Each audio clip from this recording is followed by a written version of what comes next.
ख्वाबों की दुनिया को दिल में समेटे हुए, ख्वाबों की दुनिया को दिल में समेटे हुए मैं एक उड़ता परिंदा हूँ। ख्वाबों की दुनिया को दिल में समेटे हुए मैं एक उड़ता परिंदा हूँ। लोगों के दिल में जगह बनाए हुए, लोगों के दिल में जगह बनाए हुए अपनों की दुआओं से ही मैं जिंदा हूँ। हादसों से गुजरकर दिल टूटे हुए आशिक अक्सर शायर बन जाते हैं।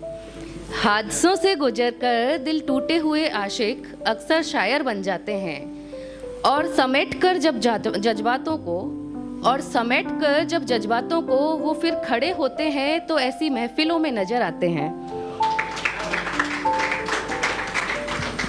तो इस तरह की जो आम कहानी है, हर एक आम इंसान की कहानी, और उन जज्बातों को समेट के स्टेज तक आना और अपनी प्रस्तुति देना, इसी क्रम में मैंने अपने इस तरह के सारे इमोशंस को कविताओं में संकलित करके एक बुक में मैंने अभी रिसेंटली बुक लॉन्च की है, जिसका टाइटल है दुनिया ख्वाबों की।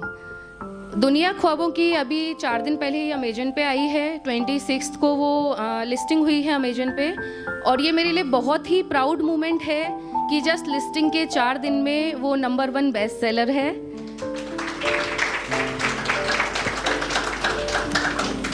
29 को अमेजन की न्यू रिलीज कैटेगरी में 29 को रात को 10 बजे वो नंबर 1 बेस्ट सेलर डिक्लेयर हुई थी। तो ये मेरे लिए बहुत बड़ा प्राउड मोमेंट है। इनफैक्ट लॉन्चिंग से पहले ही वो बुक जस्ट अमेजन पर लिस्टिंग होते ही नंबर 1 पे पहुंच गई, और उसमें सिर्फ पोइट्री का कलेक्शन है, और इस तरह की पोइट्री है जिनसे हर इंसान खुद को रिलेट कर सकता है। तो आज मैं धन्यवाद देना चाहूँगी पोइट्री अप्पा के मंच को, क्योंकि इनके मंच पर मैं अपनी वो किताब लॉन्च करने जा रही हूँ। और इससे भी बड़ा प्राउड मोमेंट मेरे लिए ये है कि मैंने जो किताब लिखी है वो मैंने अपनी मदर को डेडिकेट की है, और आज इस लॉन्चिंग के इवेंट पर मेरी मदर मेरे साथ हैं। तो पहले मैं 2 लाइनें सुनाना चाहूँगी अपनी किताब के बारे में, कि उसके डेडिकेशन के बारे में स्पेशली, कि मैंने वो मदर को डेडिकेट क्यों की, क्यों मेरी पहली बुक मदर को डेडिकेट होनी चाहिए थी। जिसने पहला शब्द सिखाया मैं उसके लिए शब्दों की एक माला पिरोने जा रही हूँ। जिसने पहला शब्द सिखाया मैं उसके लिए शब्दों की एक माला पिरोने जा रही हूँ। मैं अपनी भावनाओं के मोती इकट्ठे करके एक किताब संजोने जा रही हूँ। कभी भागम भाग में जल्दी जल्दी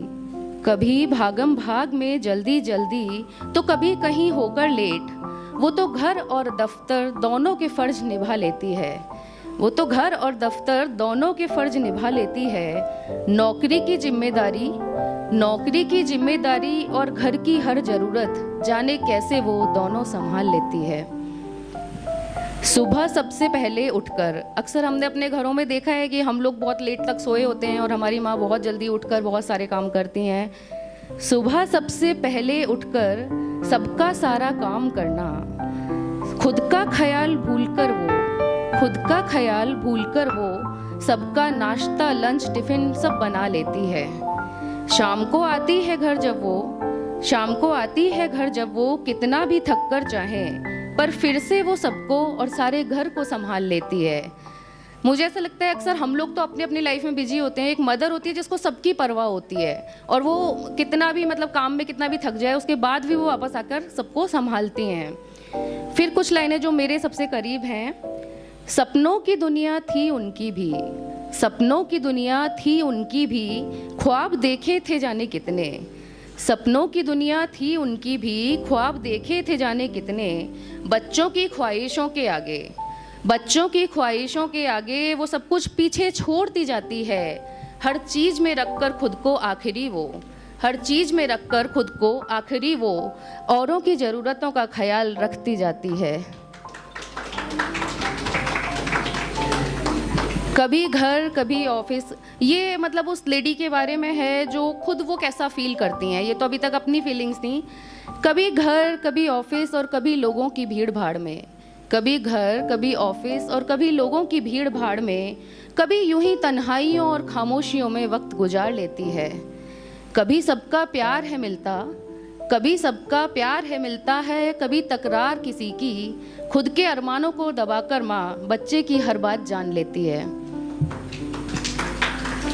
फिर अगला अंतरा है कि जो वर्किंग मदर होती है वो अपनी फैमिली तो संभालती है, साथ में और भी बहुत सारे परिवारों को संभालती है। उसके बारे में, यूं तो आसान नहीं होता, यूं तो आसान नहीं होता इतनी जिम्मेदारियां निभाना, यूं तो आसान नहीं होता इतनी जिम्मेदारियां निभाना, पर कर गुजरती है सब कुछ वो एक बार जो ठान लेती है।